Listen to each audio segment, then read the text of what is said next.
ಅನುದಿನ ಅನುಕ್ಷಣ ಮನೆಯಲ್ಲೂ ಕಲಿಯೋಣ ಕಲಿಕೆಯ ಹೊಸ ಹಾದಿಯಲಿ ಜೊತೆಗೂಡಿ ಹೆಜ್ಜೆಯ ಹಾಕೋಣ ಸಂತಸದಿ ಕಲಿಯೋಣ ನಮ್ಮ ಹೆಮ್ಮೆಯ ಈ ಕ್ಲಾಸಿನಲ್ಲಿ.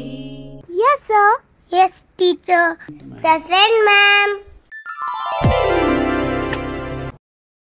नमस्कार मुलांनो, मी बोमाजी यशवंत कांबळे MLPS हडलगा तालुका खानापूर जिल्हा बेळगावी येथे सहशिक्षक म्हणून कार्यरत आहे. मुलांनो, आज आपण इयत्ता 6वी विषय विज्ञान प्रकरण 11 प्रकाश, छाया आणि परावर्तन या प्रकरणाविषयी आज अभ्यास करणार आहोत. मुलांनो, हे प्रकरण सुरू करण्याआधी मी 2 महत्त्वाच्या सूचना तुम्हाला देऊ इच्छितो. पहिली सूचना की आपण जो पाठ पाहत आहात या प्रकरणामध्ये मी काही महत्त्वाचे विषय सांगत असतो. त्यावेळेला तुम्ही तुमच्या समोर एक वही, पेन आणि नोटबुक इत्यादी शैक्षणिक साहित्य तुमच्या समोर ठेवून घ्या, जेणेकरून मी काही महत्त्वाचे विषय सांगत असताना ते तुम्ही लिहून घेऊ शकता.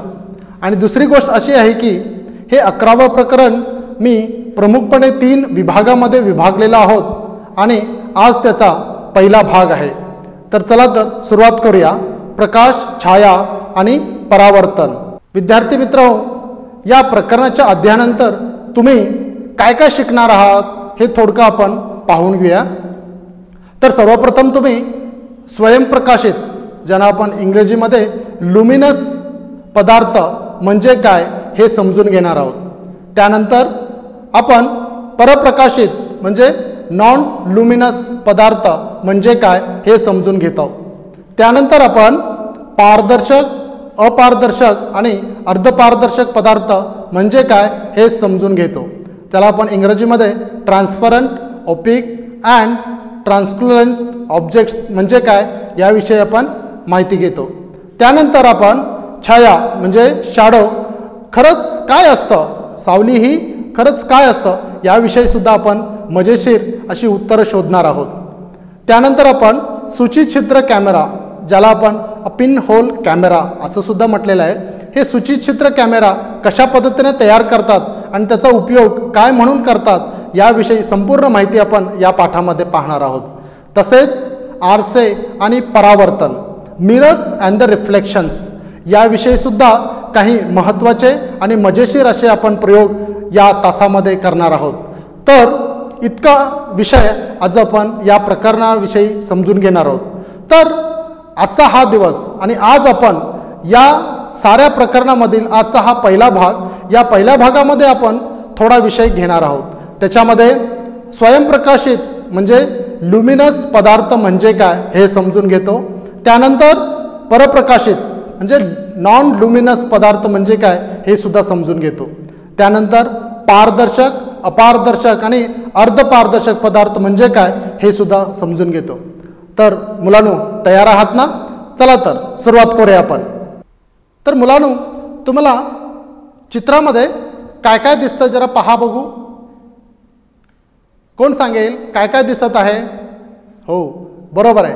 चित्रामध्ये झाडे दिसत आहेत, शाळेची बस दिसत आहे, त्यानंतर तुमचे विद्यार्थी मित्र दिसत आहेत, त्यानंतर तुमची शाळा दिसत आहे, त्यानंतर सूर्य, ढग, आकाश, रस्ते, गवत इत्यादी अनेक वस्तू तुम्हाला या चित्रामध्ये दिसत आहेत.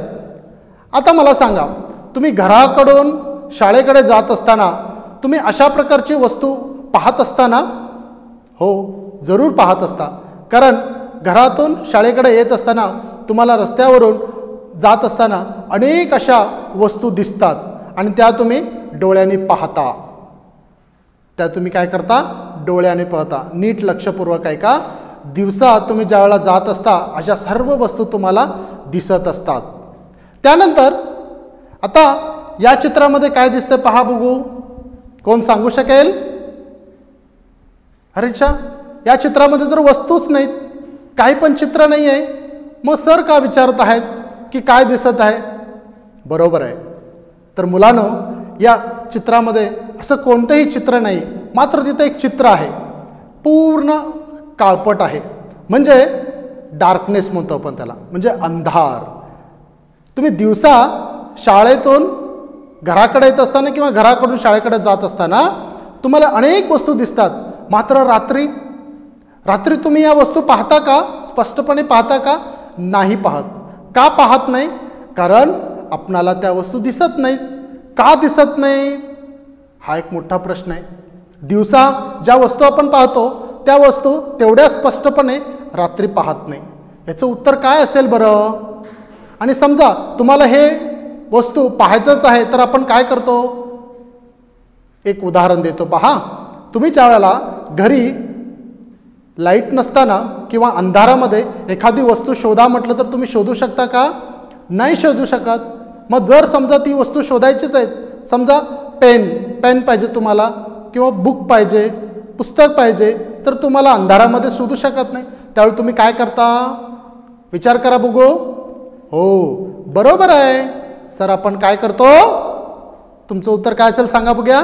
मेणबत्ती लावेन किंवा अशा कोणती तरी विजेड देणारी जी वस्तू आहे त्या विजेड देणाऱ्या वस्तूचा आपण वापर करून आम्हाला पाहिजे असलेली ती वस्तू पाहेन. म्हणजेच काय करेन आपण इथं समजून घ्या. हां, कारण आपणाला अंधारामध्ये जर वस्तू दिसत नसेल, आपण प्रकाशमान असणाऱ्या वस्तूंचा वापर करून आपण काय करतो? त्या वस्तू पाहतो. म्हणजे इथं तुम्ही पाहू शकता, एक मेणबत्ती आहे आणि एक व्यक्ती एक वस्तू शोधत आहेत. जसं इथं पुस्तक शोधत आहे. आपण काय करतो? मेणबत्ती पेटवतो आणि अंधाऱ्या खोलीमध्ये घेऊन जातो. त्यावेळेला आपणाला जी पाहिजे असलेली वस्तू आहे ती समोर दिसते. का? कारण तिथं प्रकाश पोचलेला आहे. प्रकाश म्हणजेच काय? आपण जी मेणबत्ती लावलेली आहे त्याच्यातून जो प्रकाश किरण आहेत ते किरण काय करतात? त्या वस्तूवरती पडतात आणि त्या वस्तूवरती पडलेले किरण हे परत परावर्तित होऊन आपल्या डोळ्यावरती पडतात. म्हणजेच त्यावेळेला आपणाला त्या वस्तू दिसतात. म्हणजे इथं प्रकाशमान वस्तू कोणती आहे? ती आहे मेणबत्ती. म्हणजे त्याला स्वतःचा असा प्रकाश आहे. मात्र पुस्तक त्याला प्रकाश नाही आहे, म्हणून ते काय? परप्रकाशित आहे. आता स्वयंप्रकाशित आणि परप्रकाशित पदार्थ म्हणजे काय? हा एक मोठा प्रश्न आहे तुमच्यासमोर. तर आपण आता काय करूया, एक एक करून स्वयंप्रकाशित पदार्थ म्हणजे काय किंवा परप्रकाशित पदार्थ म्हणजे काय आणि हे कशा पद्धतीने आपणाला वस्तू दिसतात याचा आपण थोडक्यात माहिती मिळूया. तुम्ही पाहिला असणार, कोण सांगेल काय आहे चित्रामध्ये? बरोबर आहे सर, सूर्य आहे ना. हो, तुम्ही सांगाल की सूर्य आहे, ढग आहे. मग हे कोणत्या वेळेचं चित्र आहे सांगा बघूया. दिवसाचं चित्र आहे की रात्रीचं चित्र आहे? बरोबर आहे, हे तर दिवसाचं चित्र आहे. कोणी सांगितलं का रात्रीचं चित्र आहे? आपणाला अशा प्रकारचं प्रखर असं प्रकाश सूर्याचं रात्री दिसत नाही. केव्हा दिसते ते?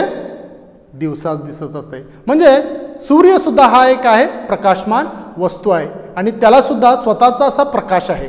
म्हणजे आपण त्याला स्वयंप्रकाशित वस्तू असं समजू शकतो, कारण सूर्याला स्वतःचा असा प्रकाश आहे. आणि पुढं पहा तुम्ही, इथं दिवा आहे, मेणबत्ती आहे आणि तुमच्या घरी जो बल्ब आहे ना तो बल्ब इथं तुम्हाला दिलेला आहे मी. तुम्ही पाहू शकता हे सुद्धा काय आहेत? प्रकाशमान वस्तू आहेत. यांना सुद्धा स्वतःचा असा प्रकाश आहे, म्हणून यांना सुद्धा आपण स्वयंप्रकाशित वस्तू किंवा पदार्थ असा म्हटलेला आहे. तुम्ही पाहू शकता, परत उदाहरण देतो तुम्हाला मी. मेणबत्ती आहे, अनेक प्रकारच्या आजकाल बाजारामध्ये बल्ब्स उपलब्ध आहेत. आता फ्लोरोसंट बल्ब म्हणून तुम्हा सर्वांना परिचित आहेत. आता वेगवेगळ्या प्रकारचे बल्ब हे घरी आपली इलेक्ट्रिसिटी कमी करण्यासाठी, वाचवण्यासाठी यांचा वापर करतात. मात्र हे सर्व वस्तू जे आहे ते स्वयंप्रकाशित वस्तू आहेत, त्यांना स्वतःचा प्रकाश आहे. तर परत असे काही उदाहरणं आहेत, ती उदाहरणं आपण एक एक करून पाहूया की काय आहे स्वयंप्रकाशित पदार्थ म्हणजे. इथं तुम्ही पाहू शकता सूर्य. सूर्याला स्वतःचा असा काय आहे? प्रकाश आहे. सूर्य स्वतःच काय करत असतो? प्रकाश देत असतो. त्यानंतर तुम्ही पाहत असणार ज्योत. जी ज्योत आहे त्या ज्योतीला सुद्धा काय आहे? स्वतःचा असा प्रकाश आहे. त्यानंतर तुम्ही टॉर्च पाहिलं ना. तर हे टॉर्च आता बंद आहे सध्या, तर बघायचं टॉर्चला ऑन केल्यानंतर तुम्ही प्रकाश बाहेर पडलेला तुम्हाला दिसून येते. मात्र ही वस्तूसुद्धा काय आहे, स्वयंप्रकाशित वस्तू आहे. इथं तुम्ही पाहू शकता. कोण कोण सांगू शकता की या चित्रामध्ये जे पक्षी आहे, जो कीटक आहे, सॉरी पक्षी म्हणण्यापेक्षा आपण कीटक म्हणेन, ते कीटक आहे. कोणतं कीटक आहे, कोण सांगू शकेल का? बरोबर आहे, रातकिडा. काय आहे तो? रातकिडा. तुम्ही पाहिला असेल ना, अंगणामध्ये खेळत असताना रात्रीच्या वेळेला तुम्हाला हे रातकिडे इकडून तिकडं पळत असताना, फिरत असताना दिसतात. मात्र ते प्रकाशमान असतात. ते कसे असतात? प्रकाशमान असतात. ह्यांना सुद्धा स्वतःचा असा काय आहे, प्रकाश आहे. इथं तुम्ही पाहू शकता आणखीन एका चित्रामध्ये, इथं घड्याळ आहे आणि हे घड्याळ रात्रीच्या वेळेला चकाकतं, कारण ह्याच्यामध्ये रेडियम बसवलेलं असतं आणि हे रात्री त्यांचाच प्रकाश त्याला मिळत असतो. रेडियमचा प्रकाश तिथं त्याला मिळत असतो, म्हणून हे सुद्धा काय आहे, स्वयंप्रकाशित वस्तू आहे. इथं तुम्ही पाहू शकता दिवा, मेणबत्ती, ही सुद्धा काय आहे, स्वयंप्रकाशित वस्तू आहे. आग, आगीचं चित्र पहा तुम्ही. ही आग सुद्धा स्वयंप्रकाशित. बघा, आग लागल्यानंतर त्याच्यातील बाजूची जी जागा आहे ती प्रकाशमान होते आणि तिथली बाजूची जागामध्ये ज्या ज्या वस्तू आहेत त्या सर्व आपल्याला दिसतात. म्हणजेच या सर्व वस्तू काय आहेत ह्या, बघा तुम्ही परत पाहू शकता. रातकिड्याचं अतिशय सुंदर असं चित्र तुम्ही तिथं पाहू शकता. तर हे सर्व वस्तू ज्या आहेत त्या स्वयंप्रकाशित वस्तू आहेत किंवा स्वयंप्रकाशित पदार्थ आहेत, म्हणजे त्यांना स्वतःचा असा प्रकाश आहे. आता सूर्य स्वतःचा प्रकाश आहे. चंद्र, कोण सांगेल चंद्राला स्वतःचा प्रकाश आहे का? हो, तुम्ही म्हणेल हो म्हणून, मात्र उत्तर नाही आहे. कारण रात्रीच्या वेळेला जो चंद्र तुम्हाला प्रकाशमान दिसतो तो केवळ सूर्याच्या प्रकाशाच्या परावर्तनाच्या नियमानुसार तुम्हाला काय करत असतात, ते चंद्र प्रकाशमान झालेला दिसतो. मात्र चंद्राला स्वतःचा असा प्रकाश नाही आहे. मग चंद्राला स्वतःचा प्रकाश नाही आहे तर ती कोणती वस्तू असेल? बरोबर आहे, परप्रकाशी असेल. तर पहा इथं परत फक्त सूर्यच तेवढं स्वयंप्रकाशित नाही, तर इथं चित्रामध्ये तुम्ही पाहू शकता तारे किंवा चांदण्या, स्टार्स आपण त्याला म्हणतो, या सुद्धा स्वयंप्रकाशित वस्तू आहेत, स्वयंप्रकाशित पदार्थ आहेत. बरोबर आहे ना विद्यार्थी मित्रांनो? तुम्ही लिहून घेत आहे ना? तर पहा इथं आता एक वस्तू आहे. ही कोणती वस्तू आहे? फुटबॉल. काय आहे? फुटबॉल आहे. ही वस्तू स्वयंप्रकाशित आहे की परप्रकाशित आहे? कोण सांगू शकेल? हो सर, यांना तरी प्रकाश नाही आहे, म्हणजे ही कोणती वस्तू असेल? परप्रकाशित वस्तू आहे. हेच उत्तर आहे ना तुमचं? बरोबर आहे. त्यानंतर घर, घराचं चित्र तुम्ही पाहू शकता. घर सुद्धा परप्रकाशित वस्तू आहे. त्यानंतर तुमच्या शाळेची बॅग, स्कूल बॅग म्हणतो आपण त्याला, हे सुद्धा काय? परप्रकाशित वस्तू आहे. त्यानंतर सायकल, सायकल सुद्धा परप्रकाशित वस्तू आहे. त्यानंतर पुठ्ठा, बघा इथं माझ्याकडे सुद्धा एक पुठ्ठा आहे, हे सुद्धा काय आहे? परप्रकाशित वस्तू आहे. त्यानंतर तुम्ही पाहू शकता, हो, तुमच्या परिसरामध्ये असलेली जी झाडे आहेत, नारळाचं झाड असेल, आंब्याचं झाड असेल किंवा फणसाचं झाड असेल, इतर सर्व झाडे आहेत ती स्वयंप्रकाशित नाहीत, ती परप्रकाशित आहेत. त्यांना स्वतःचा असा प्रकाश नाही आहे. त्यानंतर तुमच्या दप्तरामधील किंवा स्कूल बॅगमधील जी कंपास पेटी आहे, जॉमेट्री बॉक्स आहे, त्या जॉमेट्री बॉक्समधील सर्व वस्तू आणि तुमचा जॉमेट्री बॉक्स या सर्व परप्रकाशित वस्तू आहेत. त्यानंतर खुर्ची, खुर्च्यासुद्धा परप्रकाशित आहेत. त्यानंतर बकेट, जे पाणी भरण्यासाठी आपण वापरतो, हे सुद्धा काय आहे? परप्रकाशित वस्तू आहेत. त्यानंतर तुमच्या दप्तरामधील पुस्तके, ही पुस्तके सुद्धा काय आहेत? परप्रकाशित वस्तू आहेत. त्यानंतर कात्री, त्यानंतर घड्याळ, त्यानंतर पेन, हे सुद्धा परप्रकाशित वस्तू आहेत. मग शूज, हो, तुमच्या पायातील बुटासुद्धा या काय आहेत? त्या परप्रकाशित वस्तू आहेत. त्याला आपण इंग्रजीमध्ये सुद्धा नॉन लुमिनस पदार्थ असं इथं म्हटलेलं, म्हणजे परप्रकाशित पदार्थ आपण म्हटलेलं आहे. मुलांनो, समजून घेतला ना परप्रकाशित आणि स्वयंप्रकाशित? बघा इथं ही मेणबत्ती आहे.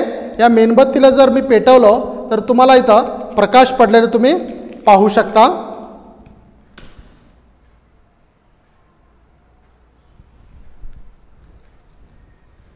ही वस्तू प्रकाशित आहे की स्वयंप्रकाशित? बघा, या वस्तूला मी पेटवल्यानंतर इथं प्रकाश येत आहे, म्हणजे ही स्वयंप्रकाशित वस्तू आहे.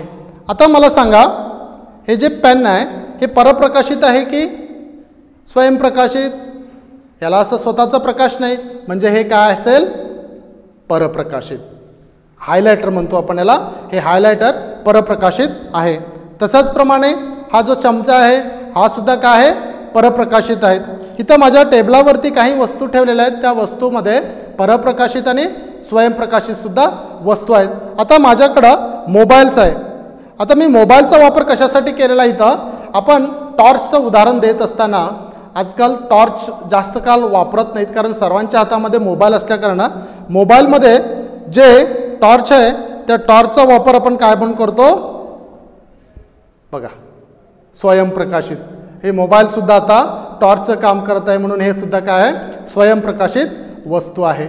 तर या सर्व वस्तू आपण पाहिलेल्या आहात. आता स्वयंप्रकाशित आणि परप्रकाशित वस्तू वेगळे करायचे आहेत आपल्याला, म्हणून तुम्हाला एक मी चित्र दिलेलं आहे, त्या चित्राप्रमाणे तुम्ही काम करायचं. तत्पूर्वी आपण काय करूया? आता स्वयंप्रकाशित आणि परप्रकाशित यांची एक व्याख्या काय आहे ते पाहून घेऊया. बघा, जे वस्तू किंवा पदार्थ स्वतःचा प्रकाश देतात किंवा त्यांना स्वतःचा प्रकाश असतो त्यांना स्वयंप्रकाशित लुमिनस पदार्थ असे म्हणतात. उदाहरणार्थ सूर्य, बॅटरी आणि विद्युत प्रकाश इत्यादी त्यांची उदाहरणे आहेत. आणि जे वस्तू किंवा पदार्थ स्वतः प्रकाश देत नाहीत किंवा त्यांना स्वतःचा प्रकाश नसतो त्यांना आपण परप्रकाशित किंवा नॉन लुमिनस पदार्थ असे म्हणतात. यांची उदाहरणे आहेत खुर्ची, पुस्तक, पेन, बूट इत्यादी अनेक अशा वस्तू ज्या प्रकाश देत नाहीत त्या सर्व परप्रकाशित या पदार्थामध्ये मोडत असतात. म्हणजे आपण थोडंफार आता समजून घेतलेलं आहे की स्वयंप्रकाशी आणि परप्रकाशी वस्तू म्हणजे काय. तर चला तर आपण चित्र पाहूया आणि उदाहरणे सोडूया. बघा विद्यार्थी मित्रांनो, तुम्हाला या चित्रामध्ये अनेक अशा वस्तू दिसत आहेत. टॉर्च, पेन्सिल, कात्री, त्यानंतर आग, त्यानंतर सूर्य, फुटबॉल, मेणबत्ती, फूल आणि पुस्तक. आता आपण काय करायचं आहे की या ज्या वस्तू आहेत त्या वस्तू आपण स्वयंप्रकाशित वस्तू आणि परप्रकाशित वस्तू या दोन भागामध्ये विभागायच्या आहेत, किंवा त्यांच्यामध्ये परप्रकाशित वस्तू कोणत्या आहेत आणि स्वयंप्रकाशित वस्तू कोणत्या यांची यादी करायची आहे. तर तुम्हाला मी थोडा वेळ देतो, तुम्ही प्रयत्न करा. सुरू करा आता तुम्ही. बरं का मुलांनो, केला? तर आता तुमची उत्तरं आणि इथं येत असणारी उत्तरे बरोबर आहेत का यांची तुलना करा. तर सर्वप्रथम मला सांगा, जे टॉर्च आहे ते टॉर्च स्वयंप्रकाशित आहे की परप्रकाशित आहे? बरोबर आहे, स्वयंप्रकाशित आहे. तर बघा तुमची उत्तरं आणि इथं देणारी उत्तरे बरोबर आहेत की नाही हे तपासून घ्या. त्यानंतर कात्री, कात्री ही स्वयंप्रकाशित आहे की परप्रकाशित आहे? परप्रकाशित आहे. उत्तम, अतिउत्तम. त्यानंतर पेन्सिल परप्रकाशित आहे. तुमचंही उत्तर बरोबर असेल असं मी समजून घेतो. त्यानंतर आता आग, जिथं आग तुम्ही पाहताय ती आग स्वयंप्रकाशित आहे की परप्रकाशित? हो, स्वयंप्रकाशित आहे. त्यानंतर सूर्य, सूर्यसुद्धा स्वयंप्रकाशित वस्तू आहे. नंतर फुटबॉल, फुटबॉलसुद्धा परप्रकाशित आहे, स्वयंप्रकाशित नाही, त्याला स्वतःचा प्रकाश नाही आहे. त्यानंतर पुस्तक, पुस्तकसुद्धा परप्रकाशित आहे. त्यानंतर मेणबत्ती, जो प्रकाशमान आहे मेणबत्ती, स्वयंप्रकाशित वस्तू आहे. बरोबर. आता शेवटचं उत्तर तुमचं बरोबर आहे की तपासून घ्या. फूल, फूल हे काय आहे? परप्रकाशित वस्तू आहे. बघा मुलांनो, तुमची उत्तर आणि इथं आलेली उत्तरं बरोबर आहेत की नाही तपासून घ्या. जर बरोबर असेल तर खूप अभिनंदन. आता आपण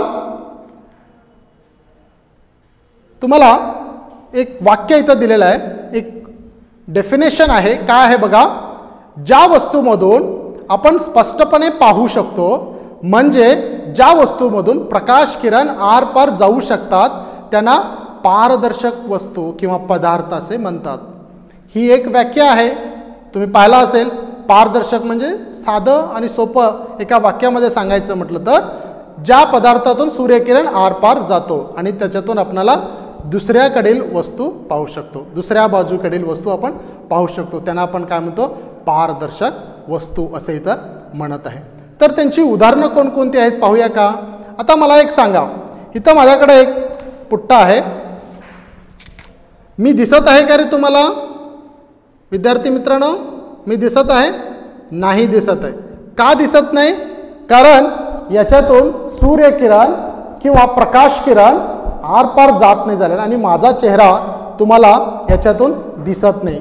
आणि इथं जर मी आरसा धरला असेल त्यावेळेला हो मी स्पष्टपणे, आरसा नाही ग्लास, काच जर धरला असेल तर काय समजेल तुम्हाला की माझा चेहरा तुम्हाला स्पष्टपणे दिसेल. म्हणजे या ज्या वस्तू आहेत त्याच्यातून प्रकाश किरण आरपार जात नाही म्हणून आपण त्यांना दिसत नाही, म्हणून यांना काय म्हटलेलं आहे, पारदर्शक वस्तू. आता ही पहा, ही एक वस्तू आहे पुठ्ठा, याच्यातून सुद्धा प्रकाश किरण आरपार जात नाही म्हणून ही सुद्धा काय आहे, पारदर्शक पदार्थ नाही आहे, हे अपारदर्शक पदार्थ आहे. मग पारदर्शक पदार्थ समजून घेत असताना आपण इथं मी उदाहरण देत असतो, पहा ती उदाहरणं आणि पारदर्शक आणि अपारदर्शक दोन्ही उदाहरणं जर तुम्ही समजून घेतला असेल त्यावेळेला तुम्हाला निश्चितपणे यांच्यातील फरक समजून येईल. बघा इथं तुम्ही कधीतरी दुकानामध्ये चॉकलेट्स आणण्यासाठी किंवा इतर कोणतीही वस्तू आणण्यासाठी गेला असेल तर तुम्ही दुकानामध्ये पाहू शकता की एका बरणीमध्ये काही पदार्थ ठेवलेले असतात आणि त्या बरणीमधील असलेले पदार्थ आपण उघड्या डोळ्यांनी पाहू शकतो, कारण जे ग्लास आहे त्या ग्लासमध्ये ठेवलेल्या ज्या वस्तू आहेत त्या आपल्या डोळ्यांना स्पष्टपणे दिसतात, कारण प्रकाश किरण आरपार गेलेला असतो. तसेच सोन्याच्या दुकानामध्ये जर गेला असेल तर तुम्हाला कपाटामध्ये ज्या सोन्याच्या दागिने ठेवलेले आहेत, सोन्याचे जे दागिने ठेवले आहेत ते आपल्याला उघड्या डोळ्यांनी दिसतात, स्पष्टपणे दिसतात, कारण काच असते आणि या काचेतून आपल्याला त्या वस्तू दिसत असतात. तसंच ॲक्वेरियम किंवा फिश पॉन्ड म्हणतो आपण, या फिश पॉन्डमध्ये असलेला मासा हा सुद्धा आपल्याला दिसतो, कारण ह्या पारदर्शक वस्तू आहेत. त्यानंतर बरणी, काचेची बरणी, त्यानंतर हे जे पेपर आहे ते आपण कवर घालण्यासाठी किंवा इतर कोणतीही वस्तू व्यवस्थितपणे पाणी जाऊ नये म्हणून झाकण्यासाठी आपण या ट्रान्सपरंट पेपरचा वापर करतो. बघा हेच ते ट्रान्सपरंट पेपर आहे. त्यानंतर आजकाल तुमच्या शाळेच्या ज्या बॅगा आहेत त्या आजकाल ट्रान्सपरंट पद्धतीने सुद्धा म्हणजे पारदर्शक तयार करून आलेल्या सुद्धा वस्तू तुम्ही आजकाल पाहू शकता. त्यानंतर ग्लास, हा प्लास्टिकचा ग्लास हा सुद्धा ट्रान्सपरंट ग्लास आहे. त्यानंतर हे भिंग आहे, बहिर्गोल भिंग आहे, हे सुद्धा काय आहे, ट्रान्सपरंट होतं आहे, ह्याच्यातून सुद्धा आपण वस्तू पाहू शकतो. तर ज्या वस्तूमधून आपण स्पष्टपणे पाहू शकतो म्हणजे ज्या वस्तूमधून प्रकाश किरण आरपार जाऊ शकतात त्यांना आपण पारदर्शक वस्तू असं. आता आपण अर्धपारदर्शक वस्तू म्हणजे काय हे सुद्धा पाहून घेऊया. तर त्याची व्याख्या अशी आहे, ज्या वस्तूमधून आपण स्पष्टपणे पाहू शकत नाही म्हणजे ज्या वस्तूमधून प्रकाश किरण स्पष्टपणे आरपार जाऊ शकत नाही त्यांना अर्धपारदर्शक वस्तू असं म्हटलेलं आहे. म्हणजे कोणकोणते ते अर्धपारदर्शक वस्तू म्हणजे आता तुम्हाला सांगितल्याप्रमाणे याच्यातून तर प्रकाश किरण आरपार जात नाही म्हणून आपण दिसत नाही. जर समजा हीच वस्तू अर्धपारदर्शक असेल तर त्यावेळेला आपण त्या वस्तू अस्पष्टपणे पाहू शकतो, म्हणजे आपण तेवढं स्पष्टपणे पाहू शकत नाही. अशा वस्तू कोणकोणत्या आहेत त्यासुद्धा आपण पाहूया आपण. तर इथं आजकाल बाजारामध्ये अशा प्रकारचे पाण्याचे जे मग आहेत ते आजकाल उपलब्ध आहेत, म्हणजे आपणाला पाणी स्पष्टपणे दिसत नाही. त्यानंतर पेपर, हा कोणता पेपर आहे कोणी सांगू शकतं का? याला आपण बटर पेपर म्हटलेलं आहे, याला आपण बटर पेपर म्हटलेलं आहे. मी दाखवतो तुम्हाला बटर पेपर. तर इथं बघा, हा जो आहे हा बटर पेपर आहे.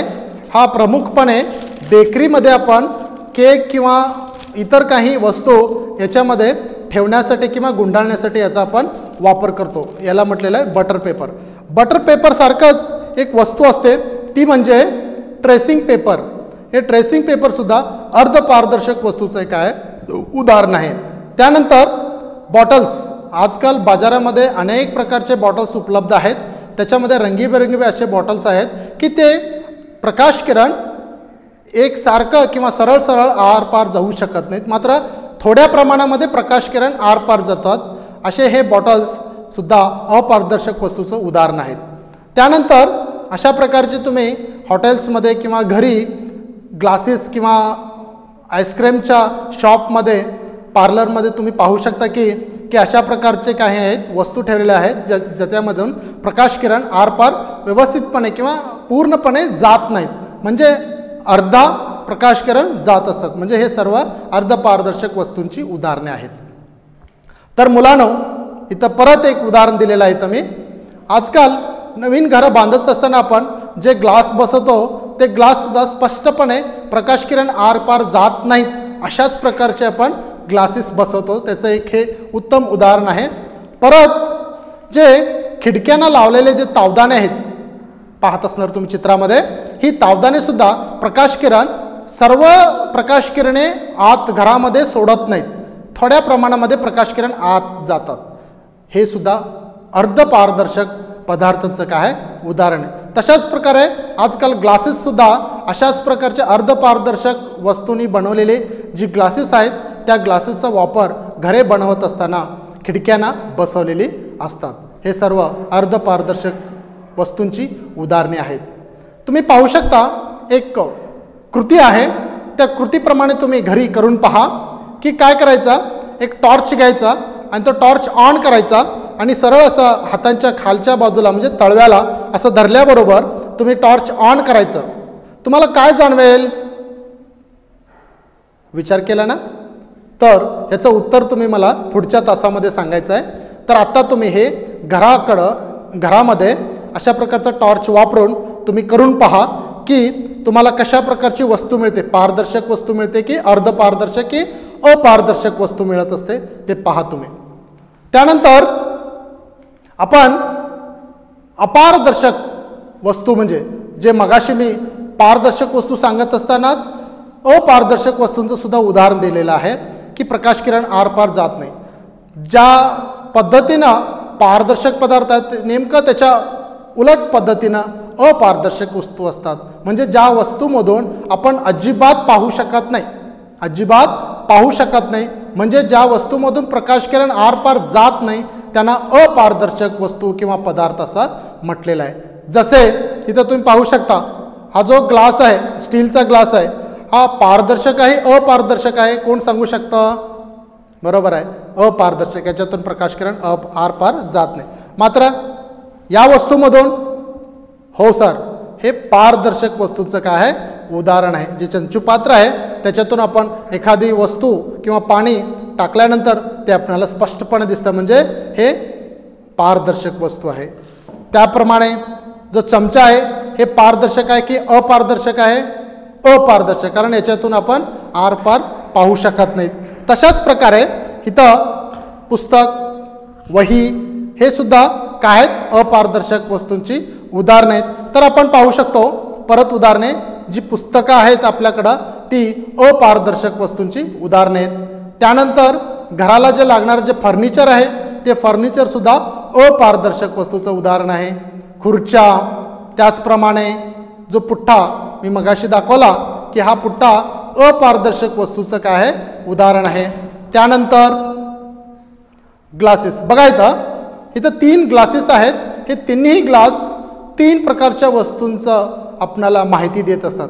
एक जी निळ्या रंगाची आहे ती अपारदर्शक आहे, जी हिरव्या रंगाची आहे ती अर्धपारदर्शक आहे आणि जी पांढऱ्या रंगाची आहे जी ट्रान्सपरंट आहे ती पारदर्शक वस्तू आहे. तर दगड हे पारदर्शक आहे की अपारदर्शक आहे? कोण सांगू शकतं? हो, ही काय आहे अपारदर्शक वस्तू आहे. त्यानंतर जे डायस आपण क्यूब वापरतो ना, इथं आहे बघा माझ्याकडं, ही वस्तू पारदर्शक आहे की अपारदर्शक आहे? ही अपारदर्शक वस्तू आहे. त्यानंतर फुटबॉल सुद्धा अपारदर्शक वस्तूचं उदाहरण आहे. आता याच्यामध्ये स्वयंप्रकाशित वस्तू आहेत की परप्रकाशित वस्तू आहेत? जरा पहा बघूया. आत्ताच मगाशी तुम्ही पाहिला की स्वयंप्रकाशित वस्तू की परप्रकाशित वस्तू आहेत? हो, बरोबर आहेत. या सर्व वस्तू परप्रकाशित वस्तू आहेत. परत बकेट, हे बकेट सुद्धा काय आहे अपारदर्शक वस्तू आहे. आता या चित्रामध्ये असलेलं बकेट ते अपारदर्शक. आता काही प्लास्टिकच्या अशा काही बकेट्स आलेल्या आहेत की त्या पारदर्शक सुद्धा आहेत. तर यानंतर आपण पाहणार आहोत की पारदर्शक वस्तू, अर्धपारदर्शक वस्तू आणि अपारदर्शक वस्तू या तिन्ही पदार्थांच्या बद्दल आपण असे भरपूर अशी उदाहरणं पाहिलेत. एक शेवटचं एक उदाहरण आहे की एक चित्र आहे. ते चित्र या तिन्ही वस्तू कशा असतात ते दर्शवतात. पहा बघू, पाहू शकता तुम्ही. पहिल्या चित्रामध्ये जे ट्रान्सपरंट आहे, पारदर्शक आहे, त्याच्यामध्ये प्रकाश किरण स्पष्टपणे आरपार जात असलेला आपण पाहू शकतो. जे ट्रान्सलुसेंट आहे, जे अर्धपारदर्शक वस्तू आहे, त्याच्यामधून प्रकाश किरण पूर्णपणे आरपार न जाता थोड्याच प्रमाणामध्ये प्रकाश किरण आरपार गेलेला आपण पाहू शकतो. त्यानंतर ओपेक्यू म्हणजे अपारदर्शक वस्तू, म्हणजे ज्याच्यातून सूर्यकिरण अजिबात बाहेर जात नाही आणि त्याच्या पलीकडील जी वस्तू आहे ती आपल्याला स्पष्टपणे दिसत नाहीत. हे कोणती वस्तू आहे? ही अपारदर्शक वस्तू आहे. बघा, पुन्हा एकदा पाहून घ्या मुलांनो. पाहिलात? तर चला, आज आपण इतका विषय आज आपण शिकलेला आहोत. तर जाता जाता आपण एक योजना कार्य पाहूया की तुम्ही चित्रामध्ये पाहत असणार की एक विद्यार्थी आपल्या डोळ्यातून ते चित्र कोणतं आहे निरीक्षणाद्वारे पाहत आहे. तर तुम्ही सुद्धा वस्तू प्रकाशाला आपल्या आतून जाऊ देतात किंवा नाही याचं निरीक्षण करून अनुमान नोंदवायचा आहे. तुमच्या वहीमध्ये अनुमान नोंदा. अशा तुमच्या घरामध्ये अशा भरपूर काही वस्तू आहेत की त्या वस्तू तुम्ही पारदर्शक आहेत की अपारदर्शक आहेत की अर्धपारदर्शक वस्तू आहेत. यामध्ये तुम्ही काय करायला पाहिजे? त्यांची विभागणी केली पाहिजेत. आणि तुम्हाला तुमच्या पुस्तकामध्ये पान नंबर 156 मध्ये एक उदाहरण दिलेलं आहे.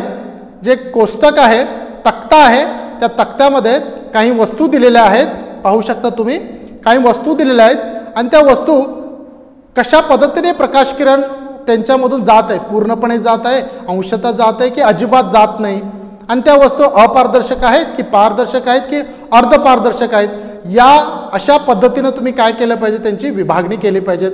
आणि मला वाटतं की आज तुम्ही या पाठामध्ये स्वयंप्रकाशित, परप्रकाशित, पारदर्शक, अर्धपारदर्शक आणि अपारदर्शक वस्तू अत्यंत व्यवस्थितपणे समजून घेतलेला आहे असं समजतं मला. आणि हे उदाहरण सोडवण्यासाठी तुम्हाला काही तेवढं फारसं कष्ट होणार नाही. तर चला तर विद्यार्थी मित्रांनो, तुम्हाला या पुढच्या तासाला मी तुम्हाला भेटणार आहे आणि धन्यवाद.